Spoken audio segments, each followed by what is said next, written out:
I looked at him. I said, I have a 90-day probationary period. If I don't sell a home in those 90 days, you don't have to fire me. I'll quit. And I sold 35 homes my first year. So Nice. about $12 million. Having never sold a home in my life. And, I say that not to pat myself on the back, but to let people know out there that if you're consistent, if you are dedicated to your craft, if you're passionate, that will be apparent, and it'll shine through, and that will really help propel you forward, right? On my days off, I was putting on construction boots, jeans, and a white t-shirt. I would buy these pastelitos and croquetas and coladas and take them out to the construction site, spend time with the shell contractor, the plumber, the AC guy, drywall. I mean, I literally learned how to build a home from zero to CO. Kurz looking clean with his whole sales team. We ain't come to talk nonsense. It's all about the process and profits until we make $1 billion from deposits. He never slacked and teach him to take action. So far from whacking, never gave up his passion. Can't catch him lacking, damper down on his fashion. He forever stacking, running up all the cash. Real estate mastermind. Check out his book, he gave us the blueprint. Really can't hate the grind. Put in the work, no making excuses. Quitting's a waste of time. You made it this far, don't make your life useless. Pull up and taste the wine. He got the flavor, mixing the juices. Hey, welcome back to another episode of the Freedom Achiever Podcast. My name is David Adam Kurz. I am the founding coach for the Freedom Organization. We're a coaching consulting company, and we brought this Freedom Achiever Podcast to the table. In addition to my other podcast, by the way, I have the David Adam Kurz Show as well. So make sure that you follow them both. But we brought the Freedom Achiever Podcast to the table because we wanted to bring freedom achievers as guests to the table to talk about what's happening in the world and what's happening in their lives, what's happening in their businesses. And hopefully, maybe you take, as a listener, something away from this that either A, entertains you, or B, changes your life forever, right? So as this opportunity continues to grow, and as we continue to bring amazing guests to the show, I want you to hit the subscribe button wherever you're listening right now. If you're listening on YouTube, believe it or not, 70% of the people that are watching this on YouTube are not subscribed. So go ahead and subscribe to the channel, watch the entire show. And then what I need you to do is like it, comment, and share. I need you to let people know how you feel about the show. Post some questions. Maybe you have them. Maybe our guests will answer them.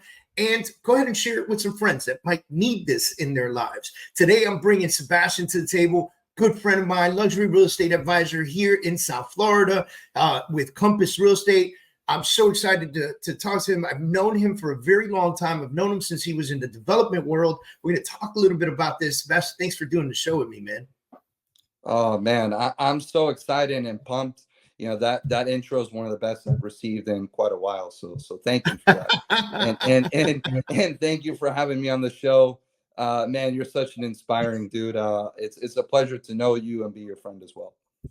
Thank you, man. I appreciate that. So let's dig into the craziness of this podcast. So first of all, congratulations on recently getting married. How long ago was this? Thank you. December. We got married December 1st. Funny enough, we met online, even though there's a stigma still, it seems, these days, so many people meet online, and it was almost an instant connection. It was no BS. We from our very first date, from when we first started talking back and forth, I felt like we had known each other for a long time. Fast forward to a year after that, I say, hey, we got to live together before we get married to make sure we don't kill each other, right?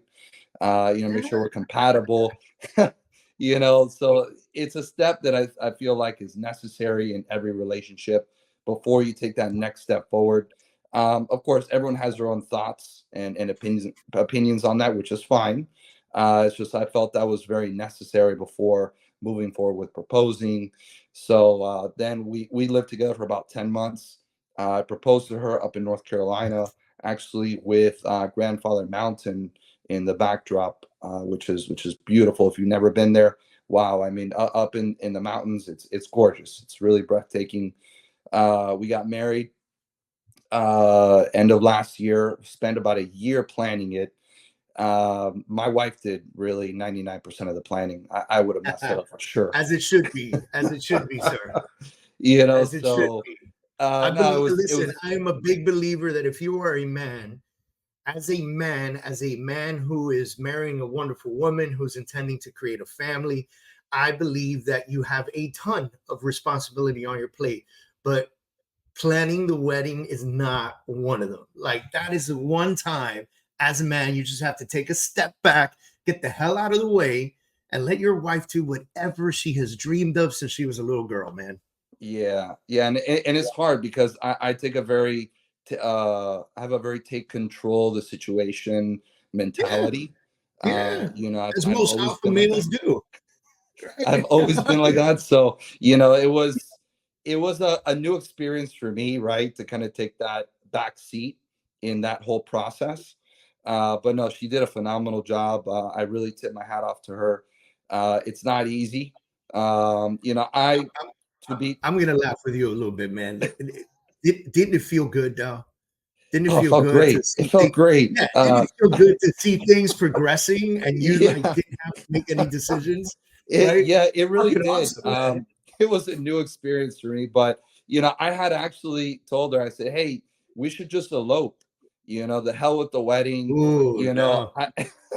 I look, I proposed that idea to her because I'm very pragmatic, and I said I'd rather use this money for a down payment on a bigger house. That's always where my mentality was at. You know, but obviously, most women from when they're little girls, you know, they want to have they dream with this idea of having the wedding, you know, and of Yeah, course you having may the as well have looked at her and said, "Sweetheart, I want to destroy all your dreams for a wedding. So let's just yeah. like fuck this up together." You Yeah, know? so and she wanted to have the pictures. You know, she said, "Look, every time I go to any family member or longtime friend's house, you know, I see the photo albums from when they got married. You know, I want that for us," which was really important to her. So I said, "All right, fine." You know, I said, Let's do it." You know, it felt like the day of went by so fast. It was like Yeah, almost we were it going at does. warp It really speed. does. You know, we Yeah. had two wedding planners, which were great. You know, they let us know where we needed to be at every second of the day. So it felt very organized. With We had a wedding planner and she brought backup the day of the wedding. And you're right, it's great. Like when you have a wedding planner that kind of shows you where everything needs to be, that's the winning situation. We actually, you know, my wife planned our whole thing, and similarly, you know, I took a step back on a lot of things, except for like a few things, like how you was know, that for you? when it came down to picking tuxedos, I was like, look, lady, I'm going to choose my own outfit. Okay. Like, relax. All right. You're going to Right. surprise me with a wedding dress. I'm surprising you with a tuxedo. Okay. There you go. And But and knowing you, knowing you, you looked very sharp in that tuxedo. listen, man, it was very difficult to kind of sit back and like see colors and shit come together and like have an opinion, but shut the fuck up. You know what I mean? Like just, you know, like stay completely out of the way, which is really interesting. But man, you know, and then our wedding got more interesting because about a month before we were supposed to get married in Puerto Rico, Maria went through Puerto Rico. Oh wow, And so I remember so that. so so it destroyed San Juan, and the Yeah. location called us and they're like, we can still host it. We've got generators and stuff. Well, And we were like, yeah, but none of the hotels are open. Well, where will everyone stay? You know what I mean? Like, so it didn't work out. And thankfully, we got our money back from a lot of people. And we were able to rebook an emergency situation here in Miami. We got married on the Seafair, the super yacht on Biscayne there by Bayfront Park. sure. And it was pretty incredible, man. I'm not gonna lie, it was pretty incredible, you know. But again, what a blessing to just move out of the way and see how incredible something like that comes together. You know, now, you know, fortunately for me and unfortunately for her, she's involved in every event we do. And this, you know, whether it be a coaching conference or, you know, my daughter's Sweet 16 that's coming up this weekend, you know. Oh man, many blessings to her. Yeah. Listen, man, we got the Sweet 16 this weekend, and in September, my oldest is getting married. So this is a double whammy this year that we got going on, you know. And I hope you got your checkbook ready. Listen, man, I checkbook, debit card, transfers out. They like it's already being requested, you know? Yeah. Yeah. And I can tell you from personal experience, and you know this as well, the last 2 weeks leading up to the wedding, unexpected expenses start coming up, right? Oh yeah. So Oh yeah. more than you thought, was what you were planning for. It just happens as part of the process, and you just kind of have to embrace it, and just take a deep breath and say, okay, we see the light at the end of the tunnel. We're about to get there. It's about to be day of. Let's just get through these last week and a half, 2 weeks. And Yeah, my you're wife stressed was out. doing. Even you're stressed out the day of. Yeah. You're stressed out the day of.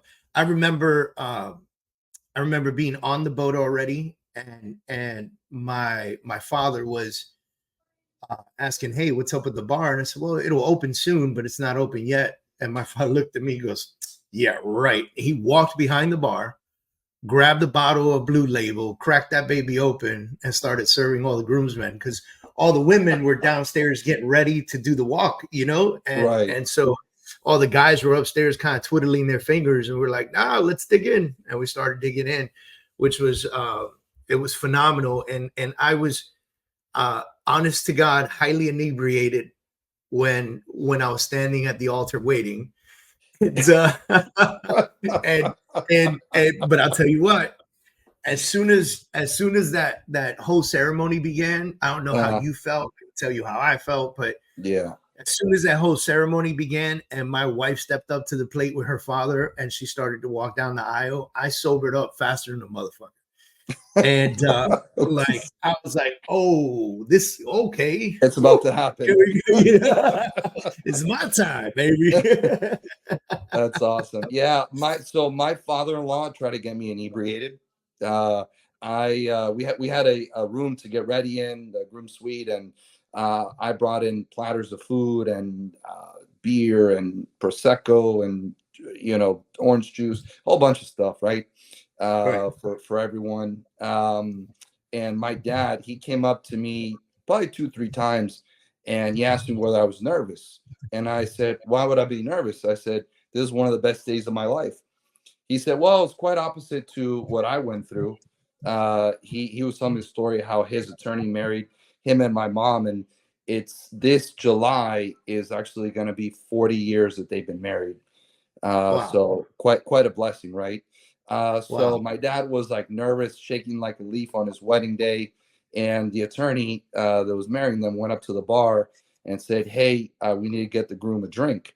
And the bartender said, "Oh no, the bride was very clear, no drinks before the ceremony." He said, "You don't understand. If you don't get this man a drink, there's not going to be a ceremony." so it was quite the opposite, for me. I was very, unlike a lot of my other friends, seemed very calm, cool, and collected the whole time. I was exhausted. I mean, I slept maybe I was like just overly 4 hours. excited.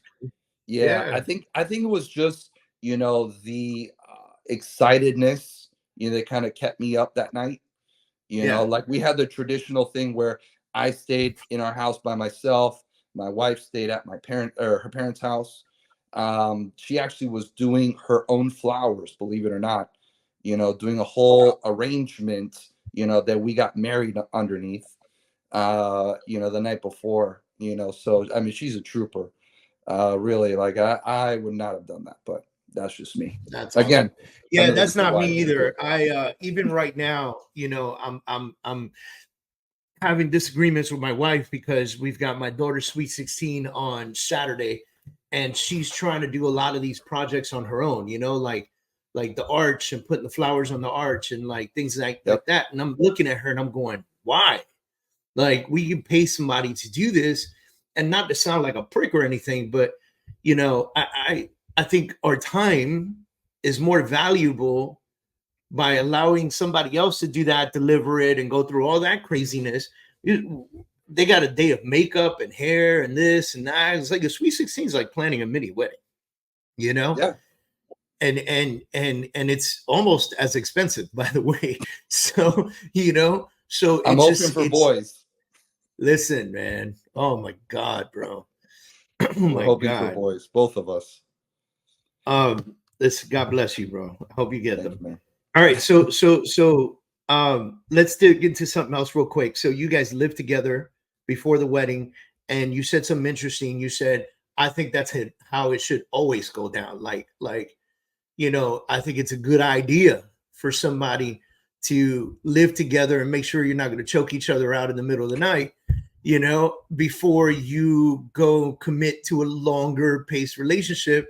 I tend to agree with you.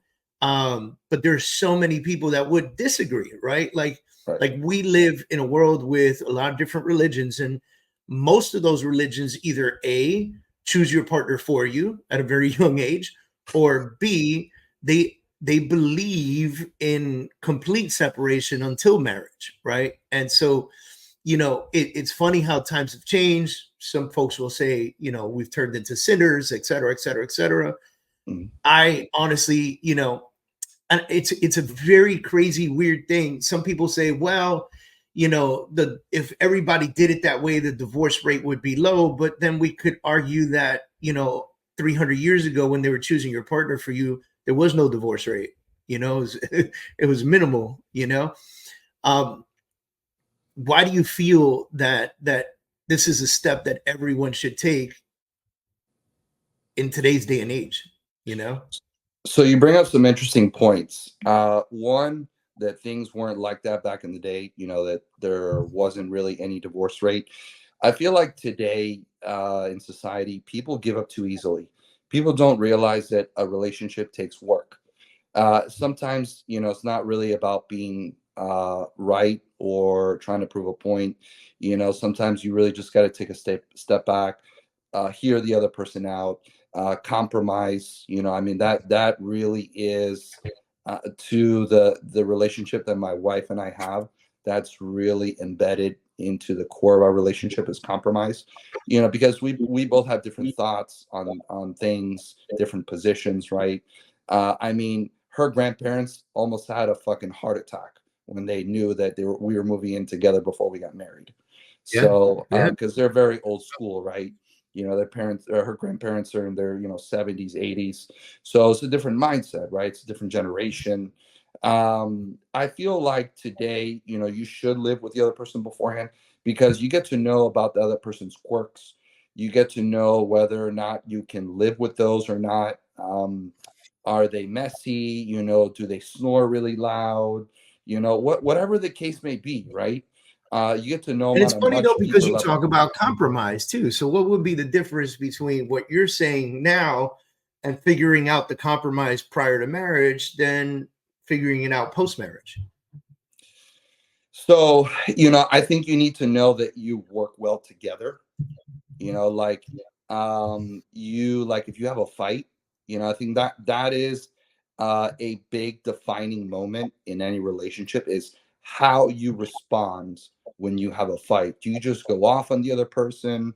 Do you take a step back? Like, I know myself, like I'm one of those type of people that when I'm mad, I can't talk about things right away because I'll explode, and I know that's not healthy, and it's something that I've taken a long time to realize about myself and notice that I really need to just take a breather. I need to walk away and come back to the situation at a later time and say, hey, look, I was mad because of X, Y, and Z. Here's how I think we can move forward, right? And see if we can find common ground and find a get past the misunderstanding, find a solution, to move forward and continue to grow together. Because I feel like the minute you stop growing together is the moment that you start growing apart, right? You start going in opposite directions, So I think it's really important that and it took me a while to find that right person.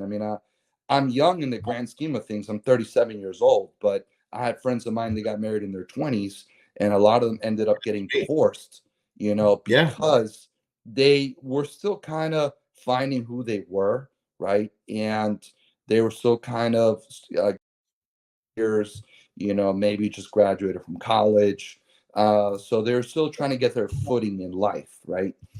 So for me, it was also important to be a little bit more financially stable before I took that next step forward. I think just a lot of men feel that way, that in order to take that next step forward, they want to be able to be the provider.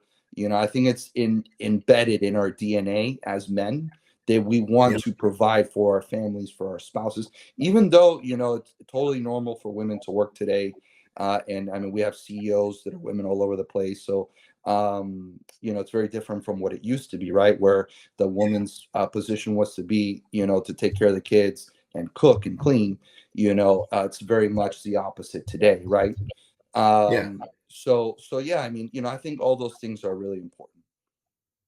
That's awesome, man. I agree with you. There are certain things that I think about that our society, if you will, has allowed to become way too easy. And one of those things is divorce. And by the way, I've been divorced a couple of times, actually, and I guess now in my wisdom age, if you will, now I'm a little bit older. I'm married to the most absolute perfect partner that I can find. But this is my fourth major relationship, and thankfully, I got married very young. I had two daughters. And I divorced her, and, I ended up with someone else as well, but I never had kids again. And my wife and I are a blended family, and we did the same thing. We moved in together. She had two kids. I have two kids that would visit. They didn't live with me. And then they ended up living with me, and they're older, age, because they're 27 and 24 now. Like I mentioned to you, my 27-year-old is getting married in September. And it's a really interesting thing to see the dynamics of all of that come together. And I think it was important for us. It was important for us to even see if the kids even liked being around me, or, me around them for that matter. Right. And so, and if we could have a relationship, and could we parent together, which is another thing, right? Because, I'm the stepfather, right? And she's also a stepmother, so could we parent together? Could we be on the same understanding of what parenting means? And believe it or not, if there's anything in the world, my wife and I are like legit on the same page on a lot of things. Might be two things we're not on the same page on. One of them is parenting. That's where we have the most of our disagreements. My wife is a talker, communicator, super smart about how she handles the kids. I am a direct to the point, mama raised me with a belt and a chancleta, bro. Like, you know what I mean? Likewise. If I ask you to do something, just fucking do it. Don't ask me 10 questions about it. Just go do it. My wife explains why she's asking for things, and so it just, not that either one is right or wrong, but it was always definitely our biggest struggle. And like you said, we came to compromise, we came to understanding, we were able to make it work because we're great together. And so that it naturally worked out, and we just celebrated our 6th anniversary. We've been together for 9 years. That's awesome. The little ones are 13 and soon to be 16. Her birthday's tomorrow. And oh man, happy early birthday.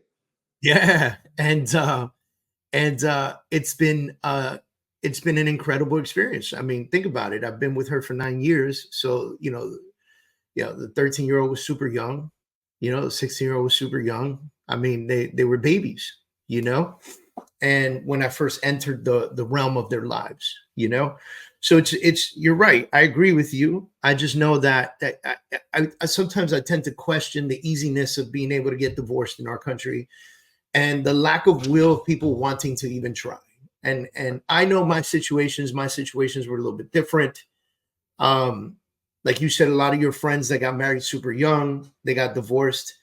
I guarantee that the majority of it was just simply becoming adults and finding your own path. And a lot of times those paths don't correlate with the person you ended up with. In other circumstances, they do. I mean, I've got friends that have been married since they were 15, they've been together since they were 15, 16 years old, And that's amazing. And they're in their 40s now. And you're like, holy smokes, man. Like you guys are literally, when you grow old and die, you're literally gonna be together for your entire lives. Like there's only 15 years of your life you are not together. You know what I mean? Like that's a blessing. Wow, that's incredible. That is a blessing. I think that's incredible. I mean, I wish that for my kids, like, yes, I want them to experience a ton of things, but I'm not worried about it. I see those folks and I see the way they operate and the way they move together and the way they travel together and the way, they've been planning for a lot longer than I have and you are, you know what I mean, for what the future is to hold in relationship and family and everything else. So, it's kudos to them. They're doing things that I don't have time to do because they've been planning it since they were 15, so very unique kind of setup. So I'm going to jump into like the next thing with you. So you were in development sales for a long time. So for those folks that are listening right now that have no idea what development sales is, it means that Sebastian was a salesperson at a new development property, something that would be coming up in the future, housing that was coming up in the future, a building that was coming up in the future, and basically selling off of renderings and pictures and, an idea of what the property is, versus now you've moved into personal sales, which means that you are now helping people, the individual or the family, find a home or a condo or whatever the case is. And it's two different lives. Like in development sales, you get salary sometimes, or you get a draw. Then you earn commissions. They're not really big commissions, but you are a part of the entire project. So it works out in the end, you get committed for a couple of years, sometimes 2, 3, 4 years at one project. You can move from one project to the other. There's a ton of differences. People come to you. They see the new housing signs, starting from the 300s, and like people just pull into the driveway, so you don't have to do a lot of hunting. Now that has changed. Now you're hunting, you're prospecting, you're finding people, you're trying to build relationships. The majority of your relationships for the last however many years you were doing development was realtors. That's not who you're going to sell houses to. So now you got to create a whole new database of all new people, of all new things. How scary was that for you, that transition? Oh man, it feels like it was just yesterday. I'll tell you, that was probably the scariest year of my life. If it weren't for my wife and my family around me, I probably would have gone back. There were some really dark days. In that first year, it's like my phone almost stopped ringing overnight. From one day to the next. So that's really terrifying for someone that's used to consistent business. And those that were towards the top. I mean, I was always in the top, 5, top 10, out of all the salespeople that worked for the developer. We were making, $250 a year in commission. Yeah. So it was a pretty good living, right? So yeah, that of course, and making that transition over was very scary. Although I actually had a previous career, and I think I've told you about this before, and I feel like I'd be selling people short if I didn't give them kind of the backstory of where I came from and how I got into real estate, if that's okay with you. Yeah, of course. So I grew, even though I grew up in a real estate family, my dad's a commercial broker of 35 years plus. He was a developer himself with his father. So I come from arguably 2 prior generations of real estate professionals. And my father said, don't ever work in real estate. It's too up and down with the economy. I don't ever want you working with me. I got a degree in hotel management from FIU, number 2 school in the country, actually. Lived abroad in China for a semester, worked in the business for a while. And then I realized that this was not really what I wanted to do. I didn't want to work holidays. I didn't want to work nights anymore. And I had already gotten pretty far in that business. I mean, I was running the largest department, the housekeeping department within the Biltmore Hotel at 25. I was managing 75 employees when I was 25 years old, Yeah. managing a pretty big budget. So, and mind you, this was after I had a third grade teacher who told me I would never graduate from high school. So I grew up with severe ADD. I mean, I took Adderall all the way through graduate school. And she said, yeah, you're never going to make it.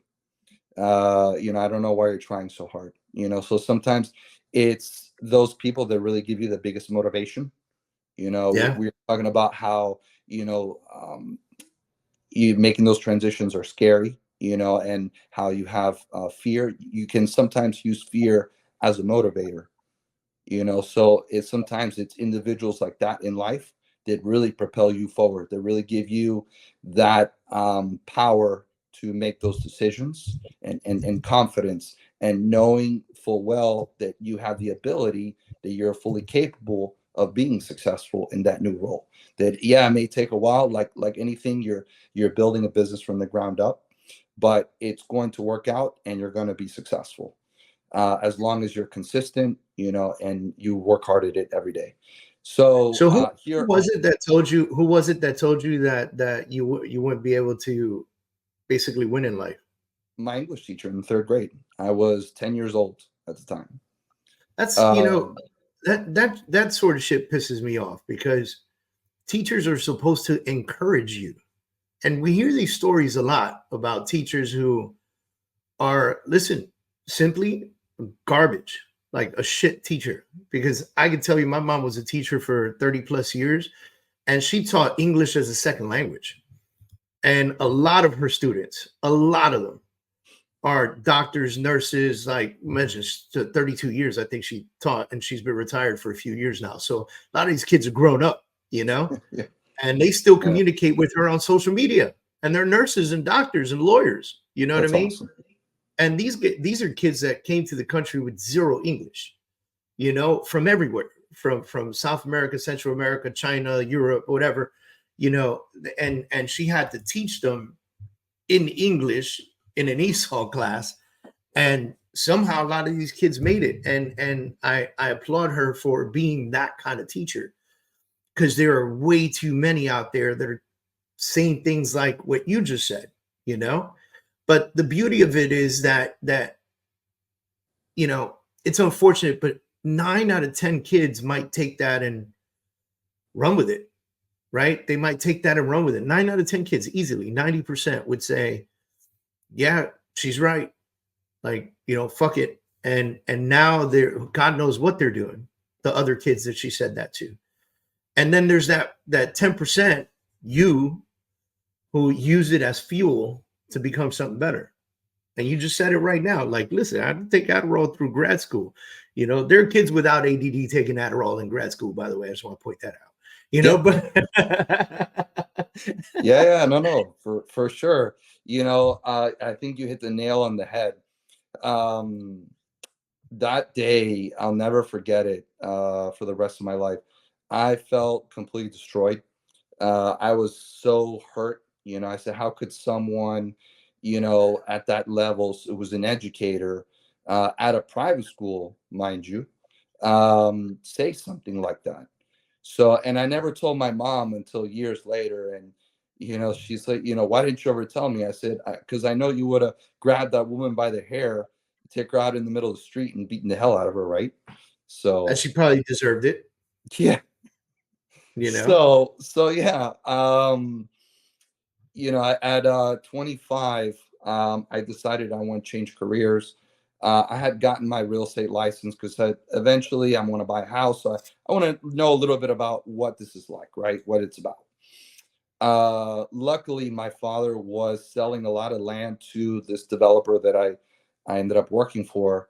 So I got my foot in the door, and I started off in marketing, transitioned over into sales. But I remember at the interview with the director of sales at the time, he said, he looked at me, he said, what guarantees can you give me that you'll produce sales?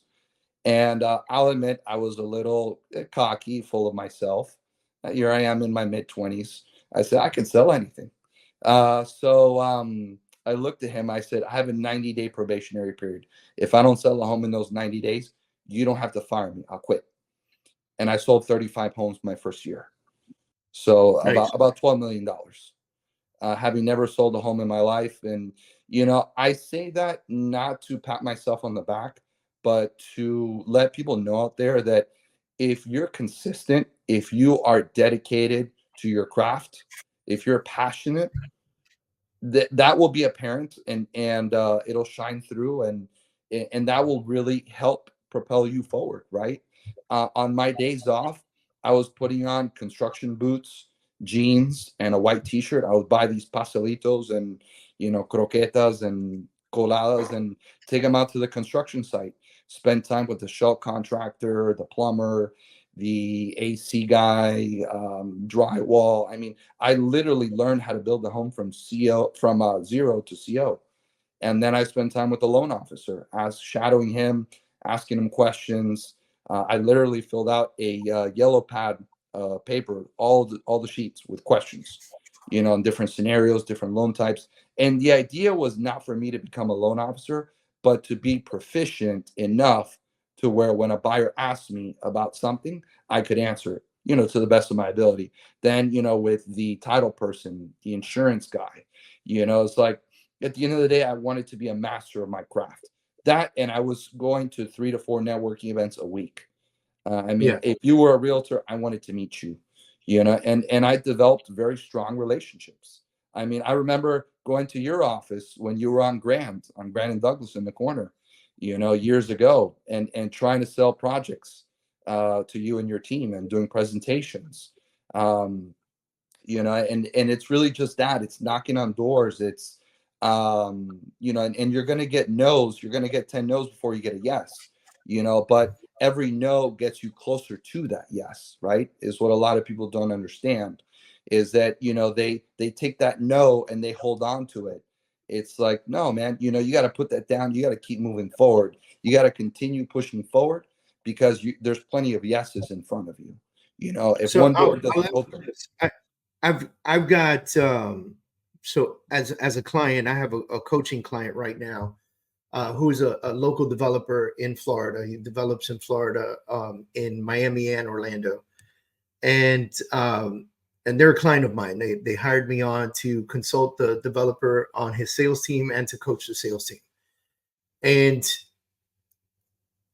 having done development sales myself in the past and working with them, there are some really major differences between selling development and selling, like, because when you're selling a house and you grab somebody and you take them to a house and they see the house and they can touch and feel and smell the house, and you know what I mean, versus here's a picture of what the house could potentially look like if everything goes perfect, right? And it never feels the same. Like when you look at those renderings and then you finally see the project, you're like, yeah, it was close. You know what I mean? Like it's never really the same, And how do you, I know that there's a ton of differences between you two. How do you feel that the time that you spent in development sales has actually helped your resi sales now? So, that's actually a great question. One, in deal structure, you do so many deals in development. We're doing 40 to 60 deals a year. It's knowing what comes next, right? And seeing something, 10 steps down the road, potential issue, and how to kind of nip it in the butt, before you get to that point, right? And being able, you're selling someone or a family an idea of, what this could potentially look like. So, and there's a lot of emotion when it comes to buying your primary residence, right? And it's really like tying that emotion together to help them make that decision. It's, we have an intake form when we sit down. First of all, I have a buyer consultation. I'm not one of those people that, a lead comes in and says, hey, let's go look at a house today. No, let's sit down. Let's kind of identify and really understand what's important to you. If I ask you, David, explain to me what your ideal living situation looks like. Talk to me a little bit about that, and people start telling me, oh, I want a 3-bedroom house with 20-foot ceilings and lots of natural light and an island kitchen and a 15,000 square foot lot and all this stuff. So these are all things that are important, as well as, what their hobbies are. If someone really likes, I don't know, martial arts, they do jujitsu, you can say, hey, this house we're going to go see is 0.02 miles from the nearest jujitsu place. If you know that they like Mexican food, hey, it's actually getting to know, in today's market, with as competitive as today's market can be, with the amount of information, abundant amount of information that consumers can get online, and with the way that they can communicate with real estate professionals at a different level. Now there's AI talking to clients. There's so many things that are, in the way. And you said something, a moment ago that struck me, and I want to tap on it a little bit. You said, I'm not the type of person that's going to go out and show you a house. Like, we're going to sit down, we're going to talk and get to understand what it is that you're actually looking for. And I think that in today's market, potentially that might be a detriment sometimes to certain clients who might go, I'm not interested in sitting down to talk to you about my shit. Like, just show me this house. Is that not your avatar? Like, do you just say, okay, this is not the person for me? Or do you take a risk and go show them the property? I have taken risks and shown them the property. 9 times out of 10, it's not panned out, because the person doesn't really understand, what they're looking for, and doesn't understand their borrowing power, because these are people that are oftentimes not pre-qualified.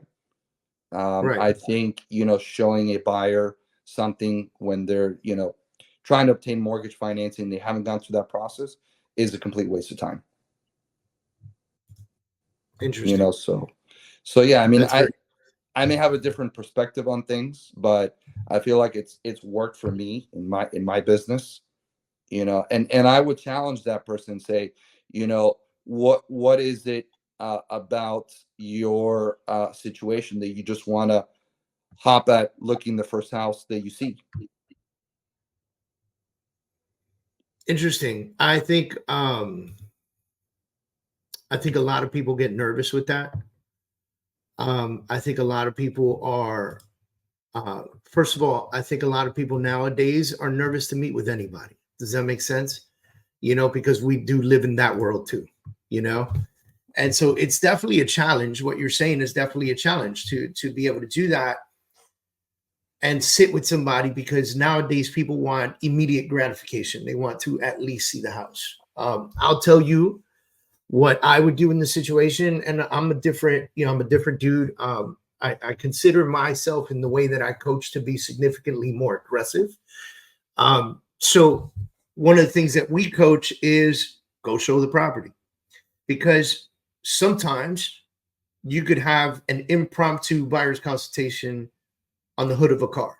You know what I mean? Like, just leaning against my truck and having some paperwork out and looking at things and, creating conversation right on the spot.